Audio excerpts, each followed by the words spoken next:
Hello chess fans, this is Rick from Chess to Impress with a highlight from round 7 of the 2023 Tata Steel Tournament, played on January 21st.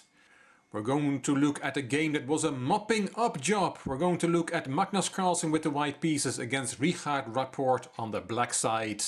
Both players on -1 before this round started, with 2.5 points out of 6 games. The opening had been a Petrov, a Russian defense, and this is the position after the 14th move, c4, c5 from Carlsen. A critical moment.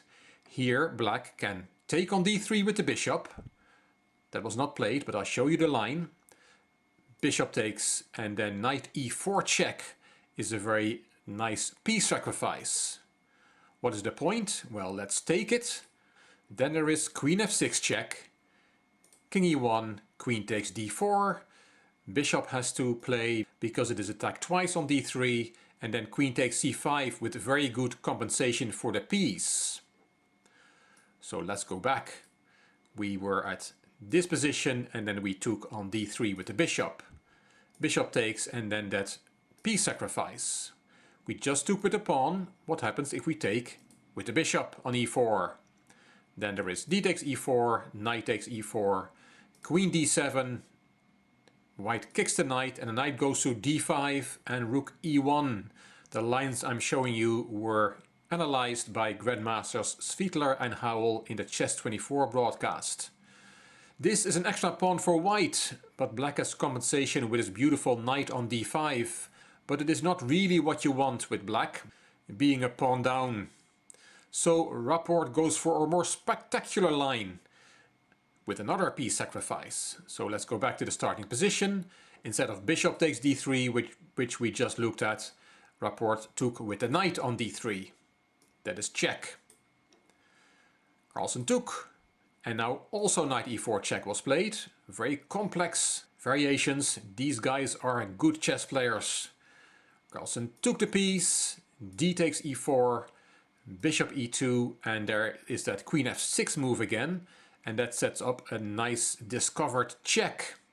So again, black has compensation here for the piece. Bishop e3 from Carlsen. There is no good discovery, but there is bishop takes c5, and that bishop cannot be taken because the d-pawn is pinned. Carlsen played rook f1 to create a square on g1 for his king. Check. There goes the king and bishop d6 with a lot of pressure against the h2 square. And black has a threat. This one we can all understand. If it was black to play again, there would be a mate in 2, like this. But what about that bishop on f5, which is unprotected? Well, it can be taken. A second piece sacrifice from Rapport, clearing the f1 square for the king, so that there's no checkmate now. Rapport took anyway on h2 with check, king f1, and Carlsen did not worry about this second piece sacrifice too much. He called it a mopping up job from here, but still he had to play quite accurately.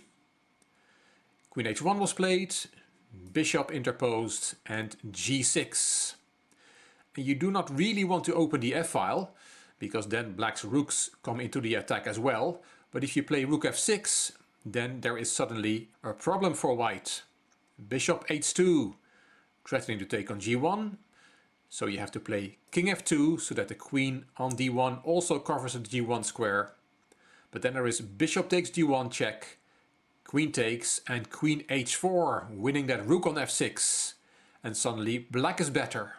There's also a very nice computer line after g6, rook f6, bishop h2, and then the computer says white is okay if he plays bishop g4 check. That's not an easy move to find, because the point is that after h takes, queen takes g4 is also check, king b8, and then you play king f2, and now the rook on a1 is covering the g1 square, and white is still slightly better. In the game, Carlsen did not play rook f6, he took on f7. We just said we don't really want to open up the f-file for black's rooks, but Carlsen had seen everything. Rook h to f8, and bishop c4. Carlsen said that Rapport told him after the game that Rapport had missed this move, protecting the rook on f7. Bishop h2 and king f2 to protect the g1 bishop. Rook takes f7 check, bishop takes, and the other rook goes to f8, pinning the bishop on f7. It still looks very dangerous for white, but Carlsen had seen everything. He played queen b3 to protect the bishop. Rapport saw nothing better than take on g1 with check, rook takes, check, king e2, another check, king d2, and with queen f4 check, black picks up the bishop on f7. It's now attacked twice. King d1, and there goes that bishop, so black has got one of the pieces back, but white still has a very healthy extra piece, the knight on c3. Black has 2 pawns compensation, but that is not enough, and white's king is now also relatively safe. Carlsen played knight e2, attacking the queen, and queen f5, and now Carlsen gets the queens off the board. The queen did not have to go to f5, but as Grandmaster Svikler said, Rapport had probably already given up at this stage. Queen h3 forces the queens off the board. Rapport took it, g takes, rook f3, and the last move of the game, rook g3. And here Rapport resigned. He could have fought on, but his spirit was broken. He knew he was going to lose this endgame against the world champion, and he did not want to suffer for another hour. Carlsen back on 50% and Rapport is now on -2. Lots of nice variations, and Carlsen made it look very easy to defend this very sharp position. Round 8 will be played on Sunday the 22nd of January, and I will be here after the round to tell you what happened. I hope you enjoyed this video. If you did, please give it a thumbs up, please subscribe to the Chess to Impress channel, and please leave a comment. I will read them all and I will reply to them all.